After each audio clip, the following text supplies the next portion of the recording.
The United Nations High Commissioner for Refugees estimates the number of refugees globally at 85 million. That's more than twice the population of California. And this number was before the events in Ukraine displaced millions more families who are looking for a place to call home. For our communities to flourish, we need a continuous flow of life-changing ideas. In 1928, one such idea was penicillin. In 1997, the internet. In 2004, podcasting, and in 2007, the smartphone. Today, we are due for another life-altering idea, and I want to show you how refugees can help us make that next big leap in innovation. When I was 15 years old, I lived in a refugee camp after a mob came to our door and forced my family to flee to another country. The moment I stepped into that refugee camp, I joined the ranks of millions of people from all walks of life who had the unfortunate distinction of being called refugees, including some faces that you may recognize. Albert Einstein, the revolutionary physicist who gave us the theory of relativity. Madeleine Albright, former Secretary of State and the first woman to ever hold this position.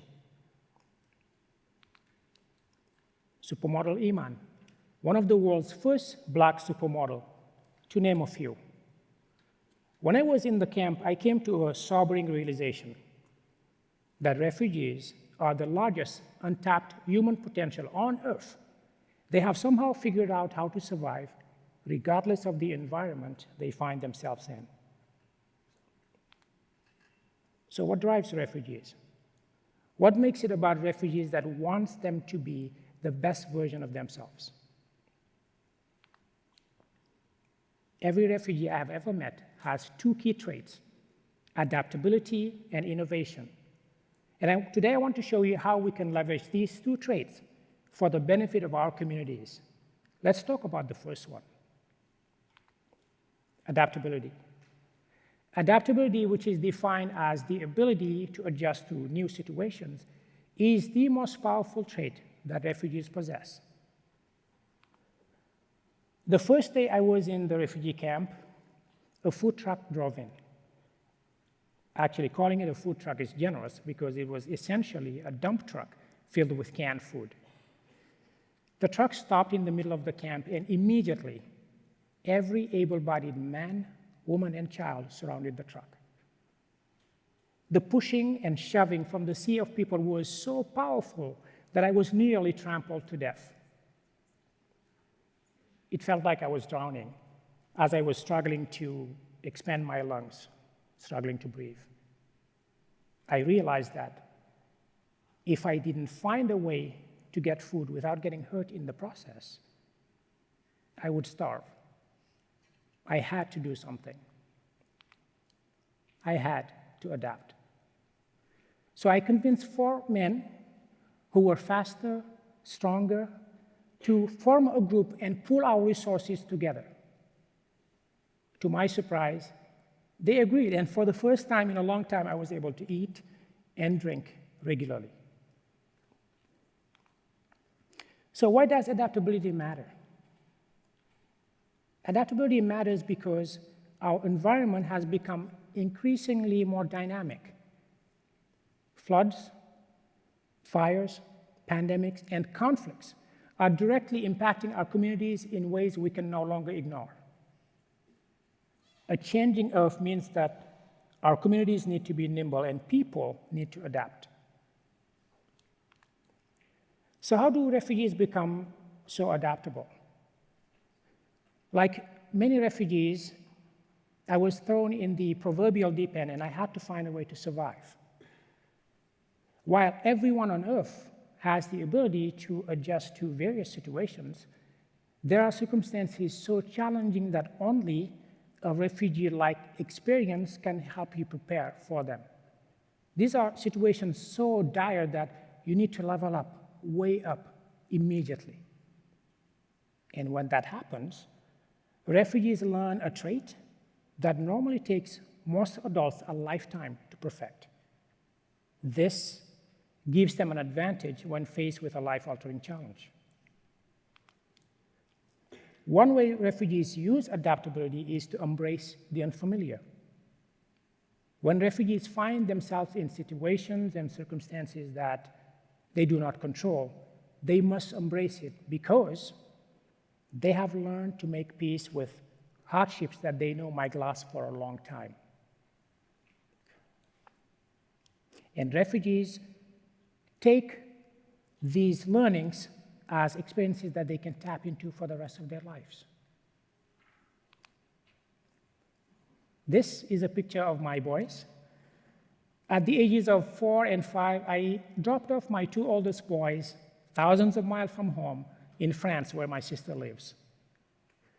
3 months later, after I picked them up, they were completely fluent in French, and they were a lot less picky about my cooking, at least for a while. Now, I put them in a challenging situation, and while it was difficult, they adapted. And adaptability is a key prerequisite to the second trait that refugees possess: innovation. Innovation, which is defined as coming up with a new idea or a new way of doing things, is the second most powerful trait refugees possess. Now, while we can come up with innovations and ideas, meaningful innovation often emerges from struggles. And refugees know about struggles. Many of them have lived it. With limited resources, refugees can literally make something out of nothing. However, when they're in these camps, when survival is your primary objective, innovation and creativity takes a back seat. So often refugees have to put their dreams on hold while living in the camp. But like a cage beast, innovation grows stronger and more intense with every passing day. As a result, refugees have an abundance of ideas to make up for lost time when they leave the camp. And this gives them an advantage. So why does refugee innovation matter? It matters because innovation comes out of challenges, and when refugees face these challenges, they can come up with ideas that actually we don't often think about. Every community needs some way to leverage these challenges to be able to actually come up with ideas. Right? So, case in point, this is the Mini Cooper. Billions of units of the Mini Cooper have been sold around the world. And the inventor of the Mini Cooper is a refugee. He was later knighted by Queen Elizabeth II. Right? And of course, everyone knows about this next one, which is Curious George. Right? Curious George was invented by a couple that fled Europe during World War II to come to the United States. And the manuscript for Curious George was tucked away in their belongings as they fled for their survival. And my personal favorite, donuts. Now, the first donut machine was invented by a refugee, and the list goes on and on. When given the opportunity, refugees can unleash ideas that they have been perfecting in their minds for a long, long time. And when you combine these ideas with a sudden access to resources and an urgency to resume life, innovation is all but inevitable. So how do we foster refugee innovation? Here's what I propose. Build sandboxes.